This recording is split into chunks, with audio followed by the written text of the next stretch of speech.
Hello everyone, this is Alicia Cooper Wells, known as Miss Cooper Home Loans. I'm a wife, a mother, a serial entrepreneur, and I've been able to build a massive investment portfolio purchasing real estate, not as a real estate agent, but understanding how the money works and being the lender. How many of you want to be the bank and want to be the lender when it comes to real estate? If you want to be a bank, if you want to be the lender when it comes to real estate, I'm going to ask you to put a 5 in the chat so I know who I'm talking to today. So right now, I'm presently in a property that we purchased, which is a Chinese food restaurant. But to get a little more technical on what this particular property is, we purchased a mixed-use commercial property. So mixed use means that one part of the building is commercial use and then the other part is residential. So right now I'm standing upstairs in the residential part. So this is a 2-bedroom apartment on top of the commercial space. So when you buy commercial real estate, it's really important to come with your exit plan in mind. So how are you going to use the property once you obtain the financing?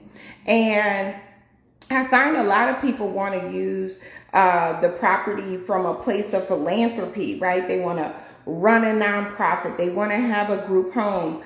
Well, when you're getting and applying for a loan when it comes to commercial real estate, the first component is figuring how this is going to be a income producing property. So when it comes to income producing, hey there, God Creative One, Kiana, Paula, thanks for joining this live. When it comes to income producing, you first have to figure out how much do you believe the fair market rent is if it's residential, or what the market may be for a commercial space. And when it comes to commercial spaces, it can be based on per square foot. It could be what other spaces are renting for other businesses. It can also be based on what the business can produce in revenue. So this particular mixed-use property has been used as a Chinese food restaurant in the bottom, and it has a 2-bedroom apartment on top. So we have 2 ways to create revenue, income producing revenue in this property, even if I don't want to be the one to run the business, right? Because a lot of times we want to be investors, but what happens is we get caught up, stuck in our business, and stuck because the income producing component only comes from us. So as an investor, what I love to do is to see what the income producing component can be without me running the business inside.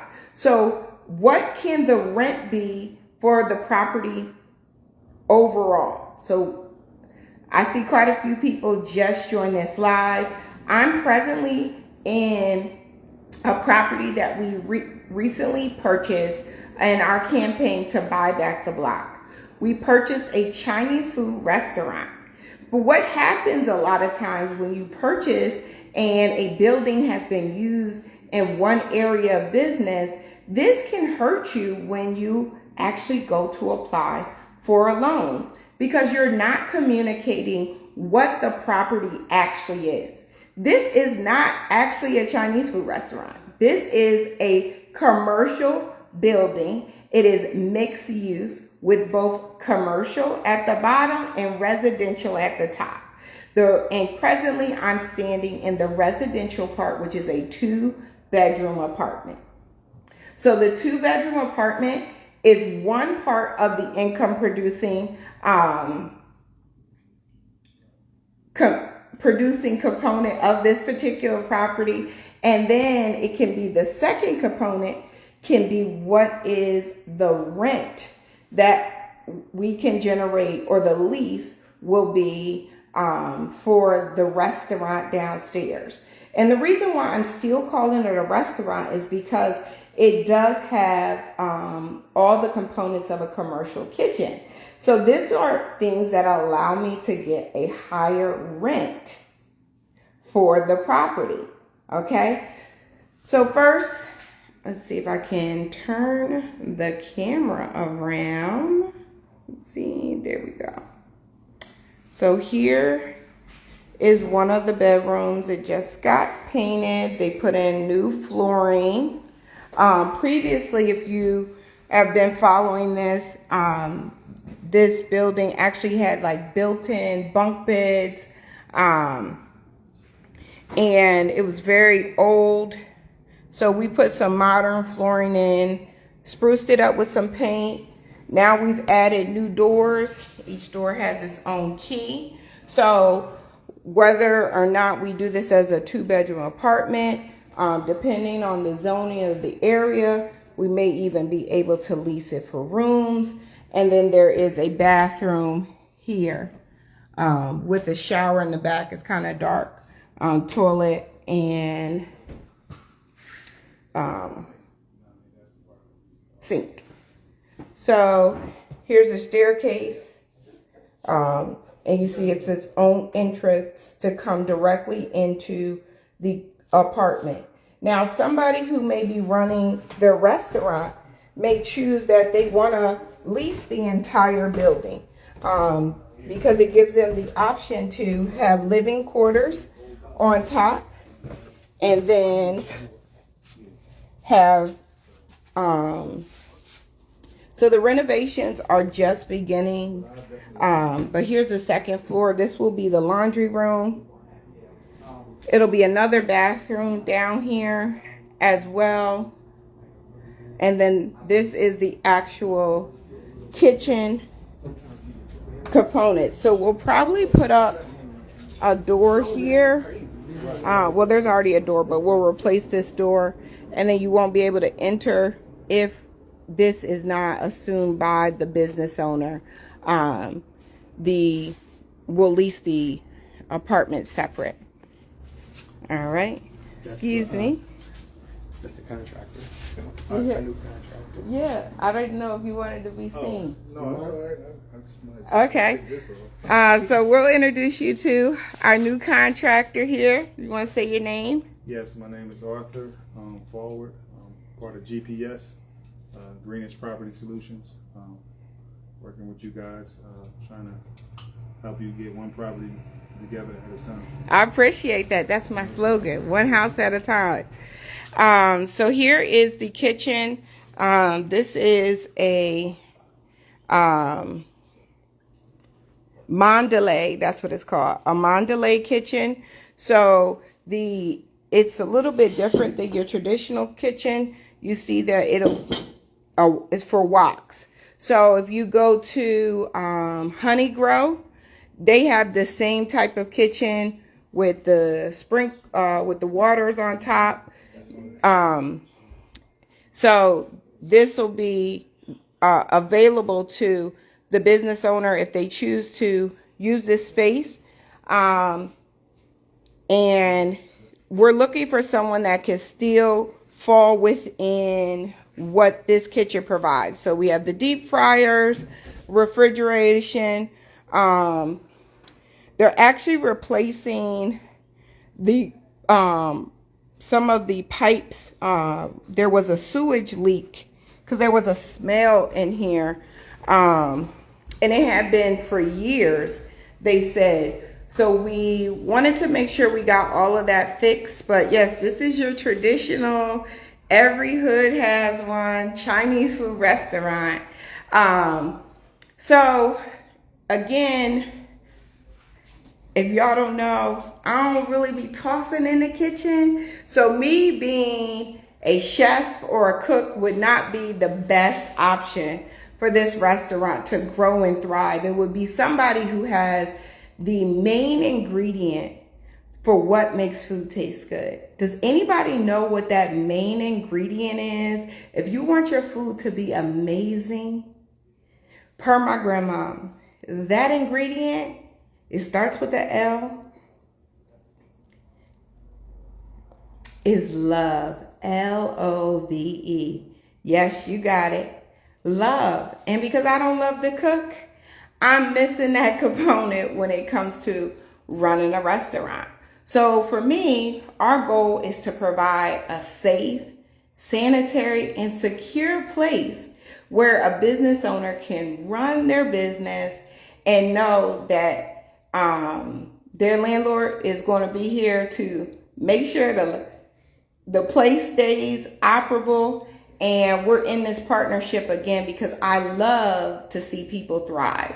So that's where my love comes in, and why I believe that we've had the success we've had when it comes to placing people in a place of being able to grow massive wealth.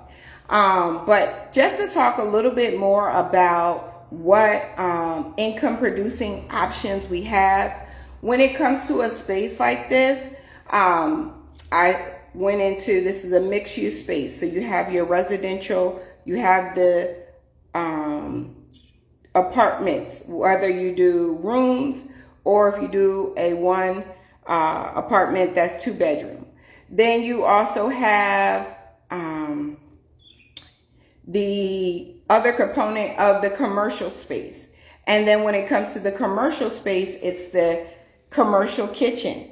So you can decide to lease it to one business, or you could decide that, hey, you might want to have what they call a ghost kitchen where several people might come in and you lease the space, you know, like a pop-up kitchen for different business owners. You also can add what's known as your add-ons. So you can put an ATM machine inside. This is another opportunity to generate more money than just the rent when it comes to the property. But we're still at the very beginning stages of renovating, tearing out some of the things that have been here a very long time. But still not losing the feel. And I believe that we want to still keep a little bit of the element of providing a restaurant, like a Chinese food restaurant, particularly because of the Mandalay commercial kitchen. But like I said, there's so many options now. Think of like a Honey Grow that has that option with that type of kitchen. This particular property is located in Pennsylvania. I mainly invest in Pennsylvania and Delaware, but I do have some investments in Michigan as well. But I want to say thank you for joining this live.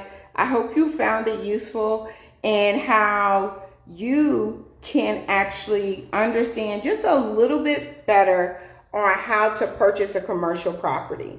Right? Purchasing a commercial property is not the same as purchasing a residential property. Commercial properties can create income in various ways. So it's important to have your exit strategy on how your property is going to generate income, what that income is going to be, supporting that income based on what is fair in the market for where your property is located.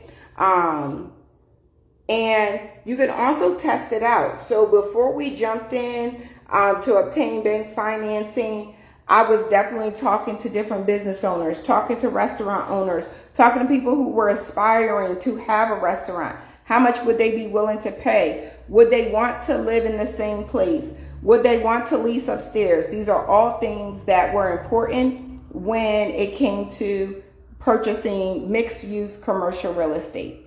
And if you want to learn how to finance these deals, help other people finance the deals, become the bank, definitely check me out at BizFund Academy. If this is your first time listening to me, put a 1 in the chat. If you've heard me before, put a 2 in the chat. And if you're watching this on a replay, put a 3 in the chat. Well, this is Alicia Cooper Wells, known as Miss Cooper Home Loans, and I want to see you win when it comes to real estate. Yes, you can win no matter what market we're in. Talk to you soon.